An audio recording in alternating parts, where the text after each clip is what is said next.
बिस्मिल्लाहिर्रहमानिर्रहीम। नाज़रीन मोहतरम, अस्सलामु अलैकुम वरहमतुल्लाहि वबरकातुहू।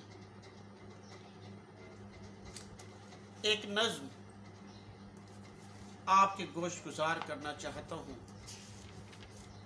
फैज़ की नज़्म है फ़लस्तीनी बच्चे के लिए लोरी। मत रो बच्चे, रो रो के अभी तेरी अम्मी की आँख लगी है। मत रो बच्चे, कुछ ही पहले तेरे अब्बा ने अपने गम से रुखसत ली है। मत रो बच्चे, तेरा भाई अपने ख्वाब की तितली पीछे दूर कहीं परदेस गया है। मत रो बच्चे, तेरी बाजी का डोला पराए देश गया है। मत रो बच्चे, तेरे आंगन में मुर्दा सूरज नहला के गए हैं, चंद्रमा दफना के गए हैं। मत रो बच्चे, अम्मी बाजी, अम्मी अब्बा बाजी भाई चांद और सूरज, तो तू घर रोएगा तो ये सब और भी तुझको रुलाएंगे। तू मुस्काएगा तो शायद सारे एक दिन भेस बदल कर तुझसे खेलने लौट आएंगे। सारे एक दिन भेस बदल कर तुझसे खेलने लौट आएंगे। ये नज़्म मुझे इसलिए याद आ गई कि आज जब हम अर्ज़े फ़लस्तीन की तरफ देखते हैं तो जुल्म और ज़्यादती की एक नई दास्तान लिखी जा रही है। फ़लस्तीन के बच्चे एक बार फिर अपने खून का नजराना पेश कर रहे हैं। आए हैं, सिस्कियाँ हैं, जुल्म है, जिफाजुई है, खून है, और फ़लस्तीन के बच्चे हैं, फ़लस्तीन की माएँ हैं, फ़लस्तीन के बेटे हैं, फर्जंदान इस्लाम हैं, जो 3 दिन से जुल्म का सामना कर रहे हैं। और मस्जिद अक्सा है मुसलमानों का किबला अव्वल, जिसने तारीख के कितने ही उरूज व ज़वाल का मुशाहिदा किया है। कभी यहाँ पर सलेबियों ने कब्जा जमाए रखा और फिर ये मुसलमानों की खुश नसीबी इसमें शामिल हुई, और उसके बाद एक बार फिर अर्ज़े फ़लस्तीन पर, यरूशलेम पर और मस्जिद अक्सा पंजा यहूद में चले गए। गुज़श्ता 3 दिन से जो कुछ अर्ज़े फ़लस्तीन पर, यरूशलेम पर और मस्जिद अक्सा पर हो रहा है, और जिस पर दुनिया के बड़े बड़े अमन के अलमबरदार, इंसानियत के बड़े बड़े ठेकेदार, बड़े बड़े सेकुलर, बड़े बड़े लिबरल और इंसानी हुर्मत के चैंपियन खामोश है। नाज़रीन मोहतरम, मुझे इस मौके पर एक और ज़माना याद आ रहा है। ऐसा ही एक और ज़माना भी हम पर गुजरा है, और यह था 1099 ईस्वी, 1099 ईस्वी, जब जर्मनी, फ्रांस, इटली और बरतानिया की फौजों ने मिलकर हमसे अर्ज़े फ़लस्तीन, यरूशलेम और मस्जिद अक्सा छीन ली थी। सलेबी फौजें अर्ज़े फ़लस्तीन में दाखिल हो गई थीं, और वहाँ जहाँ पर सैयदना फारूक आज़म रज़ी अल्लाह तआला के बाद के ज़माने से लेकर उस 1099 ईस्वी तक मुसलमानों ने कब्ज़ा किए रखा था। मुसलमानों की खुशबख्ती का सूरज उरूज पर रहा था। उस ज़माने में सल्जूकी सल्तनत के कमज़ोर होने की वजह से 42 दिन तक सल्जूकी फौज ने सलेबियों का मुकाबला किया था। लेकिन फिर क्या हुआ? फिर सल्जूकी हार गए, मुसलमान हार गए। फ़लस्तीन, यरूशलेम और मस्जिद अक्सा पर सलेबियों ने कब्जा कर लिया। लेकिन ये वो दर्द था, ये वो गम था, ये वो दुख था, ये वो आहें थीं, ये वो सिस्कियाँ थीं जो कभी भी मुसलमान अपने दिल से भुला न सके। जी हाँ, 1099 ईस्वी वो साल था जब सलेबी जब फ़लस्तीन के अंदर दाखिल हुए तो जुल्म की, एक ज़्यादती की, खून आशामी की एक नई दास्तान उन्होंने रकम कर दी। 60,000, जी हाँ 60,000 मुसलमानों के खून से उन्होंने अपने हाथ रंग लिए। कहा जाता है कि यरूशलेम की गलियों में मुसलमानों का खून बहता था और वहां पर मुसलमानों के लाशें पड़े हुए थे। वहां पर बेहुरमतियों की नई दास्तान रकम की जा रही थी और कई एक मुसलमानों को उन्होंने छतों से नीचे फेंक फेंक के मार दिया, कितने मुसलमानों को जला डाला। और ये एक नई हुकूमत यहाँ पर वारिद हुई थी जिसने जुल्म की एक नई दास्तान रकम की थी। नाज़रीन मोहतरम, यह दर्द वो दर्द था जो मुसलमान कभी भुला न पाए। यहाँ तक कि नूरुद्दीन ज़ंगी रहमतुल्लाह अलैह का ज़माना शुरू हो गया। नूरुद्दीन ज़ंगी रहमतुल्लाह अलैह काविश करते रहे, लेकिन शायद ये खुश नसीबी एक और अजीम उस्मान जर्नैल के हिस्से में लिखी हुई थी। नूरुद्दीन ज़ंगी का एक कमांडर था जिसका नाम था शेरकू और उसका एक भतीजा था जिसका नाम था सलाहुद्दीन यूसुफ, जो बाद तारीख में सलाहुद्दीन अय्यूबी रहमतुल्लाह अलैह के नाम से मारूफ हुए। ये अभी 8 साल के थे कि ये उस जमाने में ये ख्वाब देखा करते थे कि एक जमाना आएगा जब ये मस्जिद अक्सा आज़ाद करवाएंगे, फ़लस्तीन को आज़ाद करवाएंगे। इसके बाद ये फौज में भर्ती हो गए और शेर को इन्हें अपने साथ मुख्तलिफ महाजों पर ले जाते रहे। गोया कि इनकी तरबियत हो रही थी, इनकी ट्रेनिंग हो रही थी और ये आहिस्ता आहिस्ता डोमिनेंट होते चले गए।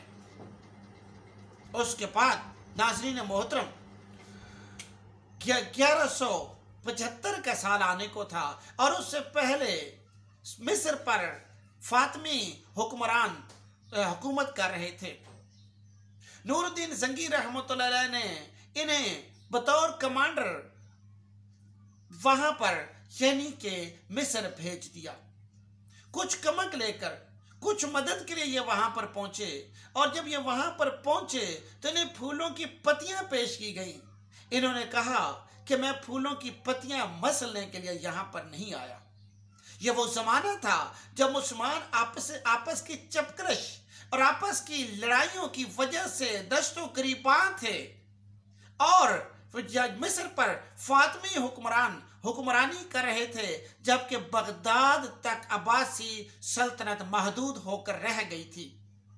इराक, शाम और इसी तरह से लबनान, ये मुख्तलिफ इलाके आपस में दस्तों गिरबान थे। लेकिन मिस्र पर, जहां मिस्र में अभी फातिमी सल्तनत चल रही थी, लेकिन ये वो सल्तनत थी जो अंदरूनी साजिशों का शिकार हो गई थी, शिकस्त और रेख्त का शिकार थी और कमजोर थी। बहरहाल उसी जमाने में हजरत नूरुद्दीन ज़ंगी रहमतुल्लाह अलैह का इंतकाल हो गया और उनके इंतकाल के बाद शाम वो एक और तरह की साजिशों का शिकार हो गया। वहां पर जो उमरा थे वो आपस में लड़ पड़े और उन्होंने सल्तनत को तकसीम करने की कोशिशें शुरू कर दी। और अभी नूरुद्दीन ज़ंगी रहमतुल्लाह अलैह का बेटा अबू सालेह वहां पर जिंदा था, लेकिन नौ उम्र था और वो अपने वालिद की विरासत को संभाल नहीं सकता था।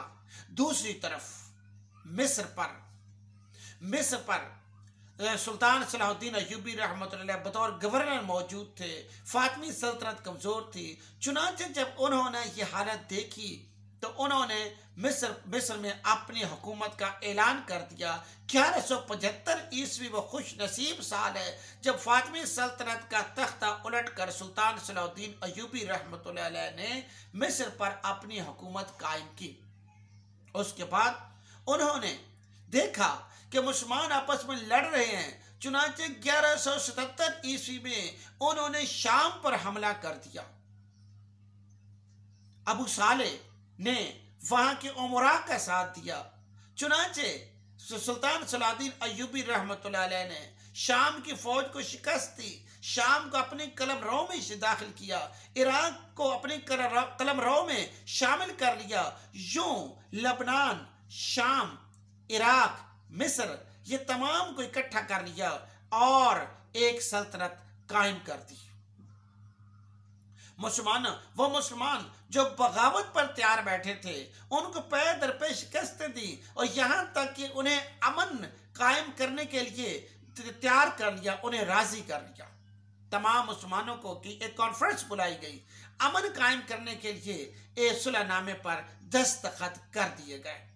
दूसरी तरफ फलस्तीन पर जहां सलेबियों का कब्जा अभी तक बाकी था, वो भी किसी शरारत से बाज नहीं आते थे और हर लम्हा इसी कोशिश में होते थे कि किसी तरह से मुसलमानों को नुकसान पहुंचाया जाए। चुनांचे 1177 ईस्वी में सुल्तान सलाहुद्दीन अय्यूबी रहमतुल्लाह अलैह ने फलस्तीन पर हमला कर दिया। रास्ते में कई कले आए, उन पर कब्जा करते चले गए और अपनी फौज को उन कलों पर तैनात करके आगे बढ़ते रहे, यहाँ तक कि रमल्ला का इलाका आ गया और रमल्ला में सलेबियों और सुल्तान सलाहुद्दीन अय्यूबी के दरमियान एक खूनरेज जंग हुई। फौज बहुत सी मुख्तलिफ कलों पर काम आ गई थी और यहाँ पर सुल्तान के पास फौज बहुत थोड़ी रह गई थी। नतीजा जाहिर था, सुल्तान को कामयाबी नसीब न हुई और वो उसे वहां से वापसी करनी पड़ गई। ये वाहिद मार्का था जिसमें सुल्तान सलाहुद्दीन अय्यूबी रहमतुल्लाह को नाकामी हो गई थी। सुल्तान वापस आ गए और उन्होंने वहां से अपने भाई तुर्कान शाह को खत लिखा, जो कि उस वक्त दमिश्क में मौजूद था, कि हम बमुश्किल अपनी जान बचा के वापस आ गए हैं, शायद खुदा को कुछ और मंजूर है, हम जिंदा बच गए हैं और शायद अल्लाह ताला हमसे कोई बड़ा काम लेने वाला है। सुल्तान वापस दमिश्क में आ गए और उसके बाद फलस्तीन पर बाल्डविन IV हुक्मरानी कर रहा था। वो समझ रहा था कि सुल्तान सलाहुद्दीन अय्यूबी कमजोर हो गया, चुनांचे उसने 1979 ईस्वी में, यानी तकरीबन 25 जुलाई का साल है, ये साल जो है मैं आपको बताता हूँ कि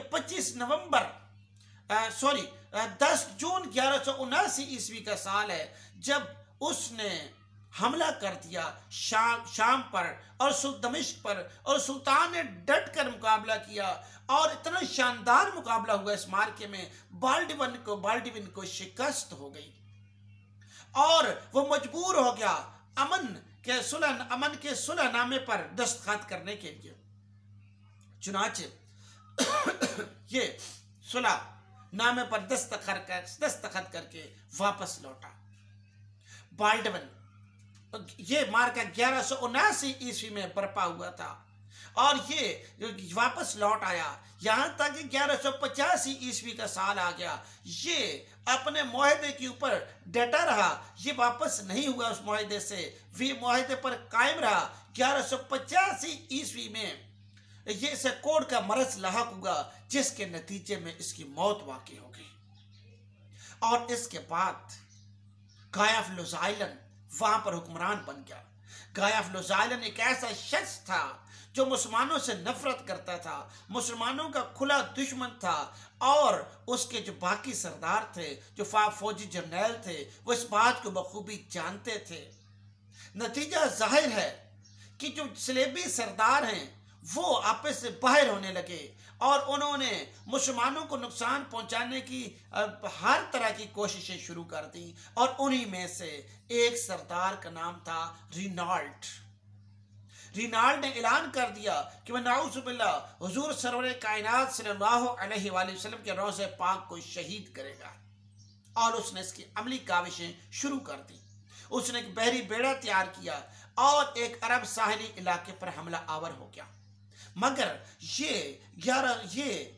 2021 ईस्वी नहीं था, ये साल था बहुत सलाहुद्दीन अय्यूबी का, ये अहद था सलाहुद्दीन अय्यूबी का। चुनांचे सलाहुद्दीन अय्यूबी रहमतुल्लाह के बहरी बेड़े ने उसका डट के मुकाबला किया और यूं रिनाल्ड का बहरी बेड़ा गर्क हो गया, उससे शिकस्त फाश हुई, वापस हो गया।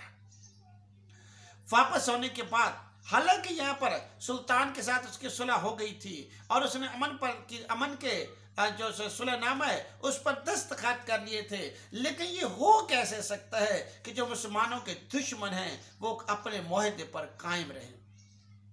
ये वापस आ गया और उसके बाद इसने एक और काम शुरू कर दिया, और ये काम ये था कि जो मिस्र और शाम के दरमियान आन मुसलमानों के काफिले आते थे उनको ये लूट लेता था, कत्ल गारत करता था। यहाँ तक ये दीदा दिलेर हो गया कि जो हाजियों के काफिले आ रहे थे उन पर भी ये हमले करने लग गया।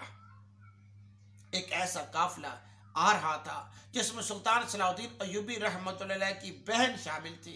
इसने उस काफिले पर भी हमला कर दिया और बहुत से मुसलमानों को नुकसान पहुंचाया, बदतरीन तरीके से उन्हें खून में नहला दिया।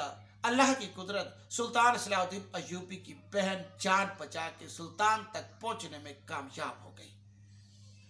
उसने सुल्तान को उस सारे जुल्म की दास्तान सुनाई और सुल्तान ने कसम खाई कि वो रिनाल्ड को जरूर कत्ल करेगा, अपने हाथ से कत्ल करेगा। और उसके बाद सुल्तान ने मुख्तलिफ ममालिक को खतूत लिखे, अपने गवर्नरों को खतूत लिखे कि फौजें भेजो, फौजें इकट्ठी करो, अब हम फलस्तीन पर चढ़ाई करने वाले हैं। और ऐसा ही हुआ, सुल्तान अपनी फौजें लेकर चल पड़ा। ये 1187 ईस्वी का साल था। सुल्तान अपनी फौजें लेकर चल पड़ा और हतीन के मकाम पर ठहर गया। हतीन वो मकाम था जहां पानी के चश्मे थे और जहां पानी मौजूद था, वो सुल्तान ने उस जगह पर कब्जा कर लिया। दूसरी तरफ रिनाल्ड और गाय ऑफ लोज़ाइलन जो है वो भी चल पड़ते हैं और उनके पास एक मोजज़ाती स्लेब थी। उनका ख्याल था कि ये जो स्लेब आजम है ये हमें बचा लेगी। दरअसल ये एक ऐसी स्लेब थी जिसमें उनके ख्याल के मुताबिक वो स्लेब जिस पर हजरत ईसा अलैहिस्सलाम को मसलूब किया गया था, उनके ख्याल के मुताबिक उसका एक टुकड़ा स्लेब के अंदर मौजूद था और कम से कम 20 मार्कों में वो स्लेब को अपने साथ ले गए थे और हर मार्के में वो कामरान ठहरे थे। उनका ख्याल था कि वो इस स्लेब आज़म की वजह से इस बार फिर कामयाब हो जाएंगे। वो ये स्लेब लेकर आए।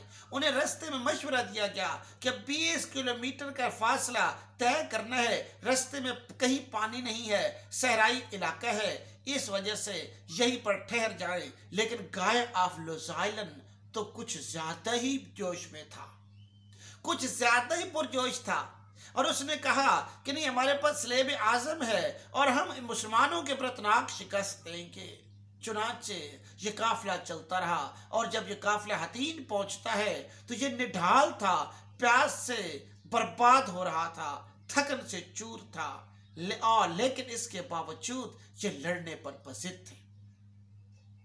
सुल्तान के सिपाही किसी तरह से इनके खैमों में पहुंच गए, इनके फौज तक पहुंच गए और वहां जो घास थी उसको आग लगा दी। आग लगने के नतीजे में तपिश बहुत बढ़ गई, सहराई इलाका था और इनके सिपाहियों की प्यास बढ़ गई और घबरा गए। बहरहाल उसके बाद मार्का गर्म हो गया, जंगो जदल का सामान वहां पहुंचा दिया गया। जंग शुरू हुई। सुल्तान के सिपाहियों ने, सुल्तान की फौज ने ताक ताक के निशाने लगाए। सलेबी घोड़े और सलेबी सिपाही मरने लगे, कुछ भाग गए, कुछ मारे गए, कुछ गुलाम बनाए गए और जबरदस्त बात यह हुई कि रिनाल्ड और गाय ऑफ लोज़ाइलन गिरफ्तार हुए और मुसलमानों के कब्जे में आ गए। सुल्तान ने प्यासों को पानी पिलाने का हुक्म दिया। याद रखें, सुल्तान सलाहुद्दीन अय्यूबी रहमतुल्लाह अलैह मगरिब इस बात को आज भी तस्लीम करता है कि एक इंतहाई रहमदिल इंसान, शफीक इंसान थे और वो कभी भी उस वक्त तक तलवार नहीं उठाते थे जब तक कि उन्हें मजबूर न कर दिया जाता। उन्होंने सबको पानी पिलाया और गाय ऑफ लोज़ाइलन को अर्के गुलाब पिलाने का हुक्म दिया, लेकिन रिनाल्ड ने अपना मुआहदा भी तोड़ा था और जुल्म भी किया था। चुनाचे सुल्तान सलाहुद्दीन अय्यूबी ने उसे कत्ल कर दिया और अपनी बहन से किए हुए वादा निभा दिया। गाय ऑफ लोज़ाइलन सुल्तान सलाहुद्दीन अय्यूबी के कब्जे में था और उसकी बहुत सी फौज मारी जा चुकी थी। सुल्तान अपनी फौज को लेकर फलस्तीन की तरफ बढ़ गया। सुल्तान का ख्याल था क्या मुजाहिमत नहीं होगी और फलस्तीन पर आसानी से कब्जा हो जाएगा, लेकिन फलस्तीन में उसे एक और मार्के का सामना करना पड़ा और सलेबियों ने डट कर मुकाबला किया। 8 दिन तक ये मार्का गर्म रहा, यहां तक के कले को तोड़ दिया गया। गोले आग के गोले सुल्तान को बरसाने पड़े और आखिरकार जो सलेबी थे, जो यहाँ पर लोग थे, उन्होंने सुल्तान से रहम की अपील की और सुल्तान सलाहुद्दीन अय्यूबी तो था ही रहम दिल, उसने इस अपील को मंजूर कर लिया। ये 1099 ईस्वी नहीं था, ये सलेबी फौज नहीं थी, ये मुजाहिदे आजम इस्लाम के फरजंद की फौज थी। ये सुल्तान सलाहुद्दीन अय्यूबी की फौज थी जो बड़ी सलामत रवी से फलस्तीन के अंदर, यरूशलेम के अंदर दाखिल हो गई थी और सुल्तान ने ऐलान किया कि मर्द 10 दिनार और औरतें 5 दिनार, बच्चे फ्री ऑफ कॉस्ट वहां से जा सकते हैं, ये देकर चले जाएं, उन्हें कुछ नहीं कहा जाएगा। और इंटरेस्टिंग ये हुआ कि यहाँ पर जो उनके मजहबी रहनुमा थे, उनके सुदूक भरे हुए थे दौलत से, उन्होंने सुल्तान को पेश कर दिए और सबसे पहले ये लोग फलस्तीन से निकल गए। बहुत से गरीब ईसाई जिनके पास थैला नहीं था, उनके पास पैसे नहीं थे, वो वहां पर फंस गए। लेकिन सुल्तान की रहमदिली एक बार फिर अब काम आ गई। सुल्तान ने एक बार उन्हें माफ कर दिया और उन्हें वहां से जाने दिया। सुल्तान की रहमदिली को देखकर बहुत से ईसाई वहीं पर ठहर गए और वहां से नहीं गए। यूं ये मार्का सुल्तान ये 4 जुलाई 1187 ईस्वी का साल था और उसके बाद 2 अक्टूबर 1187 ईस्वी का वो खुश नसीब साल है यह जब सुल्तान ने फलस्तीन पर, यरूशलेम पर अपना झंडा लहरा दिया। मस्जिद अक्सा जो हमारी है, जो हमारी विरासत है, उम्मत की विरासत है, वो उन्हें मिल गई और यूं एक खुशियों के शादियाने बजाए गए। मस्जिद अक्सा पर सुल्तान का पुराना ख्वाब पूरा हो गया था। 8 साल का जब बच्चा था तो उसने ये ख्वाब देखा था कि वह एक दिन मस्जिद अक्सा को सलेबियों के पंजे से आज़ाद कराएगा और मस्जिद अक्सा आज़ाद हो गई थी। इसका एक सबूत और भी है कि किसी गांव के बढ़ई ने एक बहुत खूबसूरत मिंबर तैयार किया था। बड़े से बड़े लोग उसको आके देखते थे, खरीदारी करना चाहते थे कि वह खरीदारी करके अपने इलाके के मस्जिद में रखवाएं, लेकिन वह हमेशा कहा करता था कि ये मिंबर तो मैं चाहता हूं कि मस्जिद अक्सा में रखा जाए। सुल्तान को जब इस बात का पता चला तो सुल्तान ने उससे मिंबर ले लिया, फ्री ऑफ कास्ट उसे दे दिया और सुल्तान जहां जाते ये मिंबर साथ होता था। और जिस वक्त मस्जिद अक्सा पर इस्लाम में जब इस मस्जिद इस्लामी कलम रो में आ गई तो ये मिंबर वहां पर सुल्तान सलाहुद्दीन अय्यूबी ने रखवा दिया। ये बड़ा बेमिसाल मिंबर है और आज भी जो मस्जिद अक्सा के अंदर मिंबर है ये उसी बढ़ई का मिंबर है जो सुल्तान सलाहुद्दीन अय्यूबी ने वहां पर रखवाया था। नाज़रीन मोहतरम, उसके बाद सुल्तान सलाहुद्दीन अय्यूबी ने गाय ऑफ लुसाइलन को आज़ाद कर दिया। जो कैदी थे उनको आज़ाद कर दिया, लेकिन गाय ऑफ लुसाइलन का खुब से बातिन न दब सका। यह शख्स मुसलमानों से इंतहा की नफरत करता था और जब यूरोप को जिस तरह से आज भी उनके वो इंतहाई घटिया तरीन होने का सबूत देते हैं, आज भी जिस तरह फ्रांस जिस तरह से कर रहा है, वो बाबा खादिम हुसैन रिजवी रहमतुल्लाह अलैह फरमाया करते थे कि फ्रांस की तो ज्यादातर आबादी नाजायज है, तो फ्रांस हमेशा से इसी तरह से करता आया है। चुनांचे जब यूरोप को इस बात का पता चला तो यूरोप में तो आग लग गई। बर्तानिया, फ्रांस, जर्मनी, इटली, इन इलाकों में आग भड़क उठी कि ये कैसे हो सकता है। चुनांचे उसके बाद सुल्तान सलाहुद्दीन अय्यूबी को एक और मार्के से नबुर्द आजमा होना पड़ा। ये एक और बड़ा मार्का था। ये कैसा मार्का था? इसमें जो पीटर आज़म है, पीटर ने क्या ख्वाब देखा था, इसका नतीजा क्या हुआ, कितने बादशाहों ने कितनी फौज इकट्ठी करके यहां लाई। इंशाल्लाह जो अगली मेरी वीडियो है आप जरूर देखिएगा।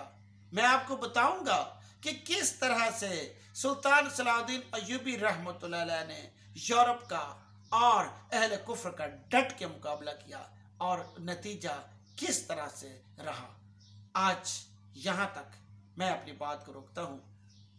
आज मुझे ये वीडियो बनाने का, ये बताने का ये ख्याल आया कि आज जिस तरह से मस्जिद अक्सा खून में नहलाई जा रही है, जिस तरह एक बार फिर, यानी ये आज का साल देखिए कि मई, ये साल है मई 2021 ईस्वी का, और यहूदी फिर उसी तरह से खुद से बातन का सबूत दे रहे हैं। इन पर खुदा ने तारीख में बार बार मेहरबानी की है, कुरान इसका गवाह है।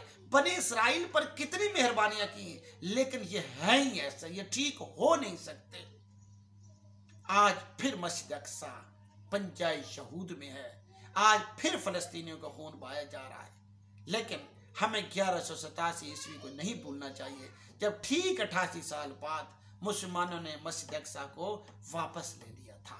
इंशाल्लाह अगली वीडियो में अगले मार्के के बारे में मैं आपको बताऊंगा। अल्लाह से दुआ है हमें दुनिया में और आखिरत में कामयाबी से नवाजे। अल्लाह ने के बाद।